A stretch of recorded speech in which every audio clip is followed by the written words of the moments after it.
பாருங்களேன், காலையில் தூங்கி எந்திரிக்கிறோம்ல, எந்திரிச்ச உடனேயே என்ன பண்ணுறீங்க? கண்ணெல்லாம் முழிக்காதீங்க. கண்ணை முழிக்காமல் வேறு எங்கேயும் பார்க்கக்கூடாது. நம்ம கை ரெண்டும் இந்த மாதிரி ஒட்டி வைங்க. கையில் ஓட்டையெல்லாம் தெரியும், அதெல்லாம் தெரியாமல் இப்படி வச்சுட்டு என்ன பண்ணணும் தெரியுமா?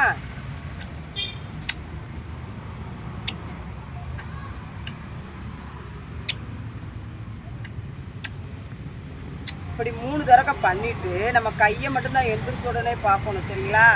அதுக்கப்புறம் என்ன பண்ணுறீங்க, அப்படியே ஒரு நல்ல ஒரு ஃபோட்டோ, ஒரு சந்தோஷமான இடம், அதை மட்டும் முழிச்சு பார்க்கணும். மற்ற நெகட்டிவான இடத்த பார்க்கக்கூடாது. இந்த மாதிரி ஒரு முறையும் தூங்கி எந்திரிக்கும் போதும் இந்த மாதிரி பண்ணுங்கள். உங்களுக்கு எல்லாத்துக்குமே நல்லதே நடக்கும். இது உண்மை, சத்தியம், சரிங்களா? கொஞ்சம் சுறுசுறுப்பு வரும், கண் திருஷ்டி போகும், எந்த ஒரு இதுவும் இல்லாமல் நம்ம உடம்பு ஆரோக்கியமாக இருக்குப்பா. இது உண்மை, சத்தியம். இதை எல்லாரும் பண்ணுங்கள்.